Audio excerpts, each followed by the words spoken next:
los pedidos le da curso le dan lugar, tal cual. Bueno, y hablando de justicia, esto es un bombazo tremendo el que vamos a contar aquí en el programa, porque la Fiscalía, esto es textual, de la Audiencia Nacional de España archivó en el día de hoy, o sea, esto es hoy, 23 de enero, Sí. la denuncia contra Julio Iglesias.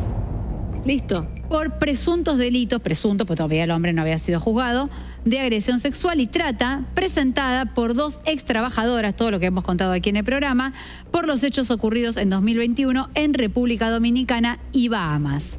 La decisión se basó, esto es clave para entender por qué la Fiscalía decide archivar este tema, en falta de competencia territorial española, algo que nosotros habíamos planteado aquí en el programa. Claro. Si los sucesos ocurrieron en República Dominicana, ¿por qué iba a ser juzgado en los tribunales de España? Hasta lo pensábamos incluso como que lo podía beneficiar, porque él podíamos asumir que podía tener algún contacto político o algún contacto en la justicia estando en España, y hasta que podía ser beneficioso para él que lo juzgaran en sus tierras natales. Bueno, sobre todo por el ídolo que es allá en Julio Iglesias en España. Bueno, finalmente, por falta de competencia territorial, es que se toma esta decisión.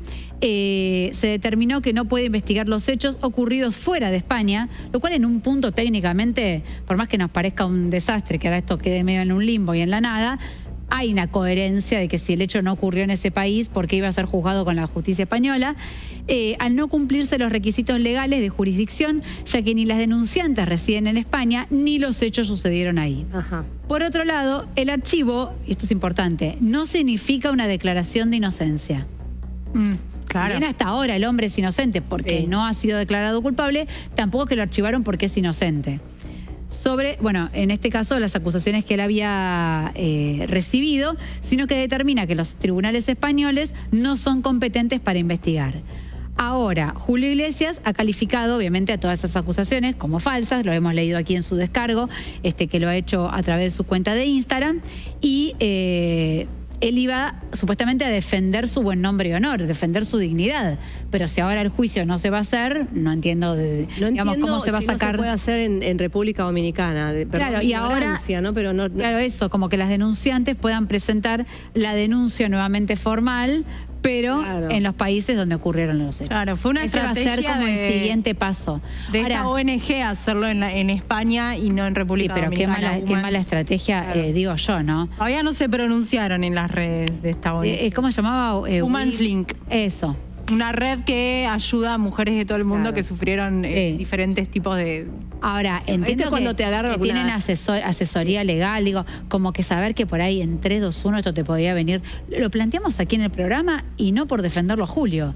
Dijimos, che, ¿recuerdan el caso de Telma Fardín? Bueno, se necesitaba la sentencia de Nicaragua, el hombre luego se refugió en Brasil, entonces por eso salió en Brasil, porque él se autoexilió y bueno, entonces... Sí, es el mismo ejemplo. Pero digo... de hecho fue muy complicado, me acuerdo que Telma contaba y lo ayudó a Amnistía y diferentes organizaciones porque todo lo que se había hecho en Nicaragua lo tuvo que traducir al portugués, no por cualquier traductor, sino por un autorizado, todo eso, cada foja le salía bastante... todo lo que es derecho internacional. Ella sola no hubiera podido. Fortuna.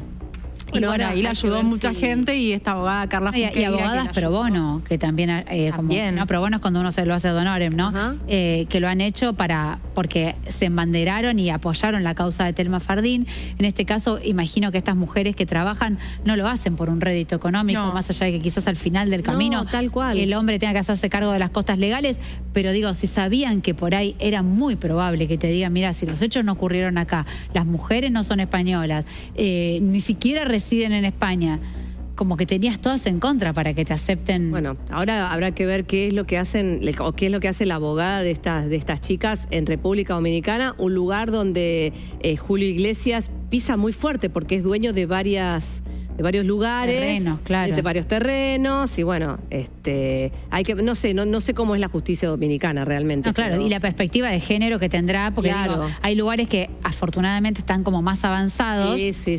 Creo que nuestro país, en ese sentido, en los últimos años, digamos, ¿no? Tomó como una dimensión todo lo que es la perspectiva de género, que a veces cuando no ocurre es cuando nos llama la atención, como cómo no pueden haber fallado con perspectiva de género, porque Bueno, un poco lo que pasaba con Flor de la B, también lo relaciono, ¿no?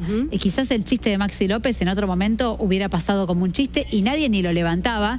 Y cuando Flor de la B dijo, bueno, que la misma sociedad lo señale y lo repudie, es que yo ya hice el trabajo bien. Claro. Porque ya no hay que explicar por qué eso está mal. Bueno, afortunadamente, digo, nuestro país por ahí en ese sentido está un poco más avanzado, pero desconozco Y tal vez tenga que ver con eso, hay ¿no? La en... estrategia. ¿Qué cosa? Ah. Estrategia, digo, de que son las remachirulos por abogadas, ahí. Claro. Sí, bueno, eso no lo sabemos. Esto fue una pelota Un poco caliente también que eso- España dijo, toma, listo, Tal cual, ya está. se la sacaron de encima. O sea, se lo sacaron de encima. Total. Y sería una papa se- caliente. Y se sacaron de encima la grieta también. Vamos a decir Claro, todo. sí. Acá lo había contado Roberto, yo se los conté con Sí. gente que había hablado de allá, y todos me hablaban de una grieta ideológica, porque había algunos que defendían a Julio a capa y espada y pensaban que todo esto era un delirio. Gente por ahí más de las nuevas generaciones que se daban cuenta que por ahí cuestiones que antes eran graciosas hoy ya dejaron de No. serlo, y que esto ya ni siquiera era un chiste, que era algo, ¿no? Un delito. Y por otro lado, todo el tema, ¿se acuerdan que yo les conté de Franco de la derecha, Sí. de los orígenes de la carrera de Julio? Algunos incluso habían puesto como en duda si esto de Franco era así o no. La carrera de Julio surge en el año 68, 1968. ¿Quién estaba en el poder? Claro, Franco. Y de alguna manera, Julio fue profeta en su tierra, y no estoy diciendo que con esto tenía relaciones cercanas a una dictadura, no, No. pero digo que a los ojos de un dictador tampoco era un hombre que a él le hacía ruido o le molestaba, porque si no, ¿qué pasaba con muchos artistas? En esos momentos de dictadura tenían que exiliarse, como Sí, pasó claro. aquí con muchos artistas de nuestro Artistas de país. nuestro país. Bueno, evidentemente la figura de Julio a Franco no le molestaba. No digo que hayan sido cercanos porque no me consta, pero sí por lo menos que había cierta proximidad, en el sentido que fue un artista que se pudo desplegar en la época de la dictadura. Sí.